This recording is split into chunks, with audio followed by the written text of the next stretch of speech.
ಕಾಂಗ್ರೆಸ್ ಬರಲಿದೆ, ಪ್ರಗತಿ ತರಲಿದೆ, ಬದಲಾವಣೆಯು ನಮಗೆ ಬೇಕಿದೆ. ಇದು ಕೇವಲ ಕಾಂಗ್ರೆಸ್ನ ಘೋಷವಾಕ್ಯ ಅಷ್ಟೇ ಅಲ್ಲ, ಮಂಡ್ಯ ಜನರ ಮನದಾಳದ ಮಾತಾಗಿದೆ. ಸಕ್ಕರೆ ನಾಡು ಮಂಡ್ಯದೆಲ್ಲೆಡೆ ಈಗ ಕಾಂಗ್ರೆಸ್ನ ಅಲೆ ಬದಲಾವಣೆಯ ಪರ್ವಕ್ಕೆ ನಾಂದಿ ಹಾಡಿದೆ.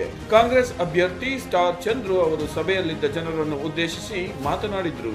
ಸನ್ಮಾನ್ಯ ಮುಖ್ಯಮಂತ್ರಿಗಳಾದ ಸಿದ್ದರಾಮಯ್ಯನವರು, ಸಚಿವರಾದ ಚೆಲುವರಾಯಸ್ವಾಮಿ, ಶಾಸಕರಾದ ರವಿಕುಮಾರ್ ಗಣಿಗ, ಎಂಎಲ್ಸಿ ದಿನೇಶ್ ಗೂಣಿಗೌಡ, ಕುರುಬರ ಸಂಘದ ಅಧ್ಯಕ್ಷರಾದ ಶಿವಣ್ಣ ಅವರು ವೇದಿಕೆಯಲ್ಲಿದ್ದರು.